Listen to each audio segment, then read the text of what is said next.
Hi friends, ಸಿರಿಸವನಮ್ಮ ಚಾನೆಲ್ಗೆ ನಿಮ್ಮೆಲ್ಲರಿಗೂ ಸ್ವಾಗತ. ನಾನಿವತ್ತು ಡಿಫ್ರೆಂಟ್ ಆಗಿ ಹೇಗೆ ವೆಜ್ ಪಲಾವ್ ಮಾಡೋದು ಅಂತ ತೋರಿಸ್ತಾ ಇದ್ದೀನಿ. ಹಾಗೆ ನನ್ನ ಚಾನೆಲ್ನ ಸಬ್ಸ್ಕ್ರೈಬ್ ಆಗಿಲ್ಲ ಅಂದರೆ ಪ್ಲೀಸ್ ಸಬ್ಸ್ಕ್ರೈಬ್ ಆಗಿ ಬೆಲ್ ಬಟನ್ನ ಕ್ಲಿಕ್ ಮಾಡೋದನ್ನ ಮರಿಬೇಡಿ. ಬನ್ನಿ ನೋಡೋಣ ಇವತ್ತು ಹೇಗೆ ವೆಜ್ ಪಲಾವ್ ಮಾಡ್ಕೊತಾ ಇದ್ದೀನಿ ಅಂತ ಇವತ್ತಿನ ವಿಡಿಯೋದಲ್ಲಿ ತೋರಿಸ್ತಾ ಇದ್ದೀನಿ. ನಾನಿವತ್ತು 1 ಗ್ಲಾಸ್ ಅಕ್ಕಿನ ತಗೊತಾ ಇದ್ದೀನಿ. ತಗೊಂಡು ತೊಳೆದು ನೆನೆಯಕ್ಕೆ ಇಡ್ತಾ ಇದ್ದೀನಿ. ಹಾಫ್ ಅನ್ ಅವರ್ ಮುಂಚಿತವಾಗೇನೆ ತೊಳೆದು ನೆನೆಯಕ್ಕೆ ಇಟ್ಬಿಡೋಣ. ಮೊದಲನೇದಾಗಿ ವೆಜ್ ಪಲಾವ್ಗೆ ಮಸಾಲೆನ ರೆಡಿ ಮಾಡ್ಕೊಳ್ಳೋಣ. ನಾನಿವತ್ತು ಒಂದು ಮಿಕ್ಸಿ ಜಾರ್ನ ಇಟ್ಕೊಂಡಿದ್ದೀನಿ. ಅದಕ್ಕೆ 1 ಗೆಡ್ಡೆ ಆಗುವಷ್ಟು ಬೆಳ್ಳುಳ್ಳಿನ ಸೇರಿಸ್ತಾ ಇದ್ದೀನಿ. 1 ಗೆಡ್ಡೆ ಬೆಳ್ಳುಳ್ಳಿ ಆದರೆ ಸಾಕು. ನೆಕ್ಸ್ಟು 1.5 ಇಂಚಿನಷ್ಟು ಶುಂಠಿಯನ್ನು ಸೇರಿಸ್ತಾ ಇದ್ದೀನಿ. ಹಾಗೆ ನೆಕ್ಸ್ಟು ಖಾರಕ್ಕೆ ಎಷ್ಟು ಬೇಕೋ ಅಷ್ಟು ಹಸಿಮೆಣಸಿನ್ಕಾಯಿನ ತಗೊಳ್ಳಿ. ನಾನಿವತ್ತು ನಮ್ಮನೆಗೆ 3 ಹಸಿಮೆಣಸಿನ್ಕಾಯಿ ಆದರೆ ಸಾಕು. 3 ಹಸಿಮೆಣಸಿನ್ಕಾಯಿನ ಸೇರಿಸ್ತಾ ಇದ್ದೀನಿ. ನೆಕ್ಸ್ಟು ಹಾಗೆ 1 ಹಿಡಿ ಅಷ್ಟು ಪುದೀನ ಸೊಪ್ಪನ್ನ ಸೇರಿಸ್ತಾ ಇದ್ದೀನಿ. 1 ಹಿಡಿ ಆದರೆ ಸಾಕು.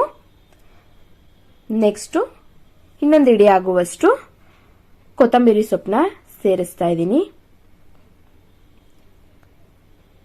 ತೊಳೆದು ರೆಡಿ ಮಾಡಿ ಇಟ್ಕೊಂಡಿರುವಂತ ಪುದೀನ ಸೊಪ್ಪು ಹಾಗೆ ಕೊತ್ತಂಬರಿ ಸೊಪ್ಪನ್ನ ನಾನಿವಾಗ ಸೇರಿಸ್ತಾ ಇದ್ದೀನಿ.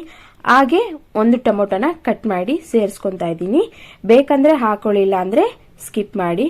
ಹಾಗೆ 1 ಟೀ ಸ್ಪೂನ್ ಅಷ್ಟು ಹೋಮ್ ಕಾಳನ್ನ ಹಾಕೊತಾ ಇದ್ದೀನಿ. ಸೋಂಪನ್ನ ಹಾಕೊತಾ ಇದ್ದೀನಿ.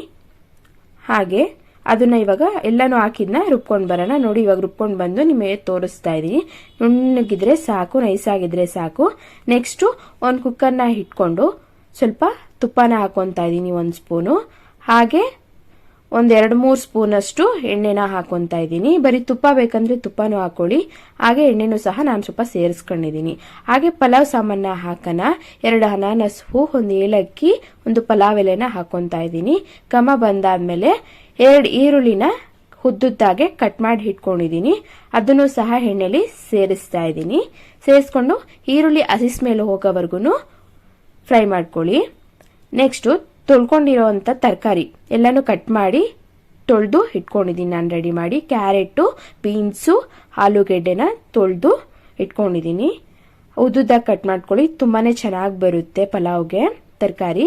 ಅದನ್ನು ಸಹ ಸೇರಿಸಿ ಹಸಿ ಸ್ಮೆಲ್ ಹೋಗೋವರೆಗೂ ಫ್ರೈ ಮಾಡ್ಕೊಳ್ಳೋಣ. ನೆಕ್ಸ್ಟು ನಾನಿವತ್ತು ಹಸಿ ಬಟಾಣಿ ತೊಗೊಂಡಿದ್ದೀನಿ. ಹಸಿ ಬಟಾಣಿ ಹಾಕೋದ್ರಿಂದ ಟೇಸ್ಟ್ ತುಂಬಾನೇ ಚೆನ್ನಾಗಿ ಬರುತ್ತೆ. ಅದನ್ನು ಸಹ ಹಾಕಿ ಬಾಡಿಸ್ಕೊಳ್ಳೋಣ.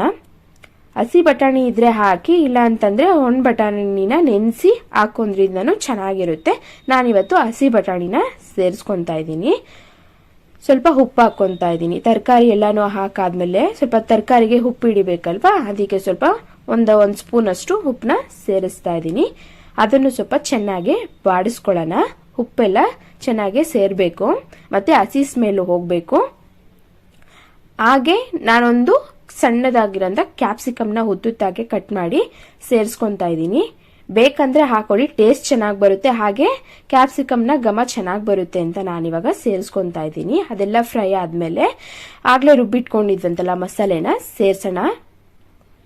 ಸೇರಿಸಿ ಚೆನ್ನಾಗಿ ಎಲ್ಲನೂ ಮಿಕ್ಸ್ ಮಾಡ್ಕೊಳ್ಳೋಣ. ಅದು ಹಸಿ ಸ್ಮೆಲ್ಲು ಹೋಗ್ಬೇಕು, ಜೊತೆಗೆ ಮಸಾಲೆ ರುಬ್ಬಿಟ್ಕೊಂಡಿರೋ ಹಸಿ ಸ್ಮೆಲ್ಲು ಹೋಗ್ಬೇಕು. ಎಲ್ಲನೂ ಸೇರಿಸಿ ಚೆನ್ನಾಗಿ ಮಿಕ್ಸ್ ಮಾಡ್ಕೊಳ್ಳೋಣ.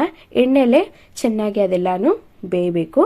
ಹಾಗೆ ಇನ್ನೊಂದು ಮಸಾಲೆನ ರೆಡಿ ಮಾಡ್ಕೊಳ್ಳೋಣ. ಸ್ವಲ್ಪ ಕಾಯಿ ತಗೊಂಡಿದ್ದೀನಿ ನಾನು, ಹಸಿ ಕಾಯಿನ ಕಟ್ ಮಾಡಿ ಹಸಿ ಕಾಯಿನ ತಗೊಂಡು, ನೆಕ್ಸ್ಟು 3 ಸ್ಪೂನ್ ಅಷ್ಟು ಬೇಬಿ ಗೋಡಂಬಿನ ತಗೊಂಡಿದ್ದೀನಿ. ದೊಡ್ಡ ಗೋಡಂಬಿ ಇದ್ರೂ ಹಾಕಿ, ನಾನಿವತ್ತು ಮನೇಲಿ ಬೇಬಿ ಗೋಡಂಬಿ ಇತ್ತು ಅಂತ ಅದನ್ನ ಹಾಕಿ ಅದನ್ನ ರುಬ್ಕೊಂಡು ಬರೋಣ.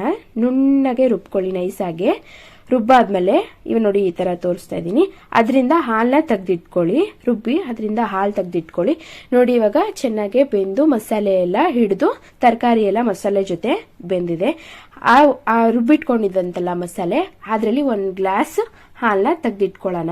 ಬೇಬಿ ಗೋಡಂಬಿ ಮತ್ತೆ ಕಾಯಿನ ರುಬ್ಕೊಂಡಿದ್ವಲ್ಲ, ಅದರಲ್ಲಿ 1 ಗ್ಲಾಸ್ ಹಾಲನ್ನ ತೆಗೆದು ಅದರಲ್ಲಿ ಸೇರಿಸ್ತಾ ಇದ್ದೀನಿ. ಮಸಾಲೆ ಎಲ್ಲ ಬೆಂದಾದ್ಮೇಲೆ 1 ಗ್ಲಾಸ್ ನೀರು, ಹಾಗೆ ರುಬ್ಬಿಟ್ಕೊಂಡಿರುವಂತಹ ಬೇಬಿ ಗೋಡಂಬಿ ಹಾಗೂ ಕಾಯಿನ ಹಾಲನ್ನ 1 ಗ್ಲಾಸ್, 2 ಗ್ಲಾಸ್, ಟೋಟಲಿ 2 ಗ್ಲಾಸ್ನ ನಾನಿವಾಗ ಸೇರಿಸ್ತಾ ಇದ್ದೀನಿ.